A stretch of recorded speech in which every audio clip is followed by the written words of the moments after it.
جس میں تنہائی میں اللہ کا ذکر کیا، اللہ کو یاد کرنے بیٹھ گیا، کوئی دیکھنے والا نہیں تھا، وہ تنہا تھا، حجرے میں تھا، اپنے بند کمرے میں تھا، اپنے رب کو یاد کیا۔ اللہ کی یاد کرتے کرتے اس کی آنکھوں سے آنسو ٹپکنے لگے، اس کی آنکھیں آنسو کا خراج دینے لگی۔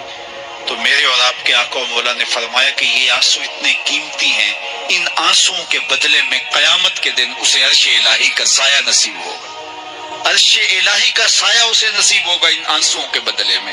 رومی علیہ رحمہ فرماتے ہیں جہاں پانی گرتا ہے وہاں سبزہ اگتا ہے، جہاں آنسو گرتے ہیں وہاں رحمت اترتی ہے۔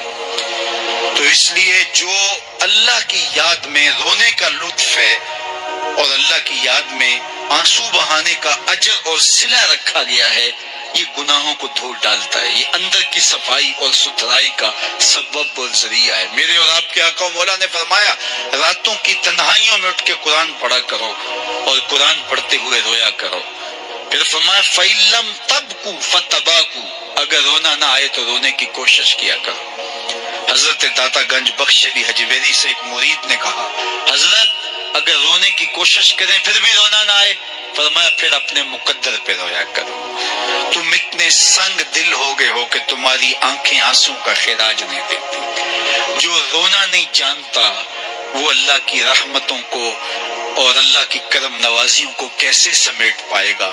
بچہ روتا ہے تو ماں دودھ دیتی ہے، جب بندہ اللہ کے حضور الہاؤ زاری کرتا ہے، عجز کرتا ہے، انکساری کرتا ہے تو اللہ کی رحمتوں کو جوش آتا ہے اور اللہ تعالیٰ کی رحمتیں اس پہ برستی ہیں اور اس کے نہ صرف گناہ معاف ہوتے ہیں بلکہ اللہ تعالیٰ اس کے گناہوں کو بدل کے نیکیوں میں تبدیل کر دیتا ہے۔ ایک فقیر تھا ملنگ درویش اللہ کا بندہ، اس کی عادت یہ تھی کہ اپنے ڈیرے پہ آنے والوں کو کھلاتا، ان کو پلاتا، ان کی ضروریات کا خیال رکھتا، لیکن ان کو مالی آسودگیاں نہیں تھی۔ ہوتا یہ تھا کہ بعض اوقات لوگ آتے تو ادھار لے کر کے وہ لوگوں کو کھلا دیتا۔ خیر چونکہ فقیر کا مزاج یہ ہوتا ہے کہ لوگ آئیں اس کے ڈیرے سے کھائیں، بابا بلے شاہ نے بھی کہا تھا نا اٹھ کھڑک کے دکڑ بجے تتا ہوئے چلا، آن فقیر کھا کھا جاون راضی ہوئے بلا۔ یہ فقیروں کا مزاج ہے، تو جو بھی آتا اس کے ڈیرے سے کھاتا اور وہ ادھار اٹھا اٹھا کے لوگوں کی ضروریات کو پورا کرتے رہتے۔ وقت آخر آ گیا، جن لوگوں نے ادھار دیا تھا وہ سارے تقاضا کرنے آ گئے۔ اب بابا جی کو کیا فکر لاحق ہے کہ یہ میرے مہمان ہیں اور میں ان کو کچھ پیش کرنے کی صلاحیت نہیں رکھتا۔ ایک بچہ تھا، وہ کچھ سامان بیچ رہا تھا، پتیسا بیچ رہا تھا یا کوئی اور چیز بیچ رہا تھا۔ اس نے گلی سے گزرتے ہوئے آواز لگائی، خادم کو ایسے بلا کے لاؤ، کہا تم بیچ رہے ہو تو میرے مہمانوں کو کھلا دو۔ بچہ بڑا خوش ہوا کہ میں سارا دن گلیوں میں گھوم کے یہ پتیسا بیچنا تھا، اب یہ ایک جگہ ہی سارا فروخت ہو گیا تو یہ تو موج لگ گئی، میں جلدی گھر چلا جاؤں گا، میری ماں خوش ہو گئی۔ تو سارا ان مہمانوں کو کھلا دیا گیا اور اس کے بعد کہا بابا جی پیسے؟ کہا تم بیٹھ جاؤ، جب ان کو ملیں گے تو تجھے بھی مل جائیں گے۔ وہ بیٹھ گیا، 2 4 10 منٹ بیٹھا تو بچہ تھا، پھر کھڑا ہو گیا، بابا جی پیسے؟ کہا جب ان کو ملیں گے تو تجھے بھی مل جائیں گے۔ پھر آدھا گھنٹہ گزرا تو پھر اس نے کہا بابا جی پیسے؟ میری ماں میرا انتظار کر رہی ہے، ہمارے گھر کا چولہا اسی سے چلتا ہے، میں یہ پیسے لے کر جاؤں گا اور میری ماں کوئی ہنڈیا خریدے گی اور ہم شام کا گھر کا کوئی سلسلہ کریں گے۔ کہا بیٹا جب ان کو ملے گا تو تجھے بھی مل جائے گا۔ بچے نے رونا شروع کر دیا، یتیم بچہ تھا، اس کا سارا آسرا یہی تھا، اس نے رونا شروع کر دیا۔ جب بچہ رویا اللہ کی رحمت کو جوش آیا، کوئی مرید نذرانہ لے کے ان بزرگوں کے پاس آ گیا اور اشرفیوں کی بھری ہوئی تھیلی پیش کی۔ وہ اتنے پیسے تھے کہ اس بچے کو بھی دیے، جتنے لوگ آئے تھے سب کا قرض چکایا، کہا جاؤ گھروں کو۔ تو سب نے کہا بابا جی ہم صبح سے بیٹھے ہوئے تھے تو یہ نذرانہ دینے والا صبح سے نہیں آیا تو اب کیسے آ گیا؟ کہا صبح سے تمہارے اندر کوئی رونے والا نہیں تھا، ایک رونے والا آیا تو باقیوں کا بھی کام بن گیا۔ بعض اوقات کسی ایک شخص کی وجہ سے باقیوں کی خطائیں بھی معاف ہوتی ہیں۔ آج ہم اجتماعی طور پہ تاحد نظر اندر باہر اوپر نیچے اتنے لوگوں کے ہجوم میں اللہ کی بارگاہ سے یہ توقع رکھتے ہیں کہ مالک کتنے ہجوم میں کوئی ایک تو ہوگا جو تیرا لاڈلا ہوگا، کوئی ایک تو ہوگا جو تیرا بہت قریبی ہوگا، کوئی ایک تو ہوگا جس پہ تیری رحمتیں برسیں گی۔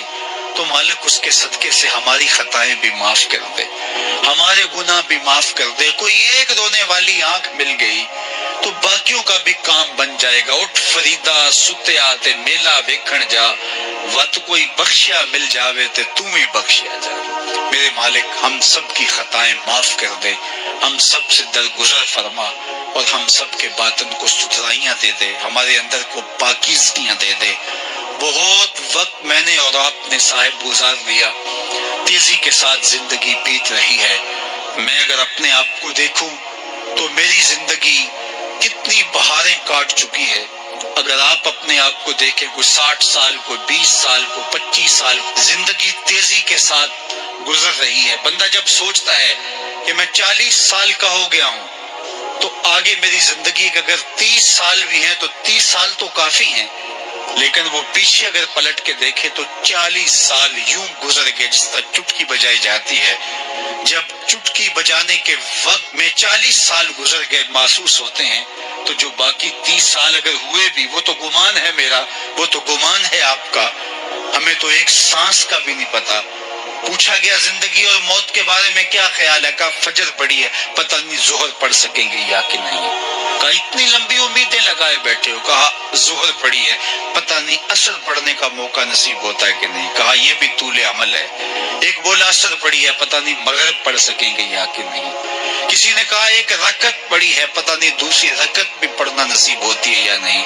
کہا یہ سب تمہارے منہ کی باتیں ہیں، میں تو کہتا ہوں ایک طرف سلام پھیرا ہے، پتہ نہیں دوسری طرف سلام بھی پھیر سکیں گے یا کہ نہیں۔ کیا موت اتنی قریب نہیں ہے؟ ہم نے اپنی آنکھوں کے سامنے لوگوں کو جدا ہوتے یوں نہیں دیکھا ہے؟ ہم کہتے ہیں اس کی خبر سنا رہے ہو موت کی، یہ تو میں نے ابھی سبزی والی دکان پہ دیکھا تھا۔ لیکن جب موت آتی ہے تو ایک لمحے کا تقدم اور تاخر نہیں ہوتا۔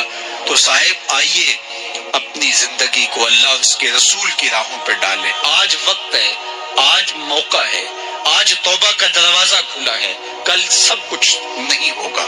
آج اس کی رحمتیں آواز دے رہی ہیں، آج وقت ہے، وقت پر کافی ہے ایک قطرہ بھی آب خوش ہنگام کا، جل گیا جب کھیت برسا می تو پھر کس کام کا۔ اب آئیے سنیے، اس کائنات کے اندر ہمیں وہ خواتین ملیں گی جو پردے کے پیچھے تھی، لیکن پردے کے سامنے ماں نہیں آئی، عبد القادر جیلانی آئے۔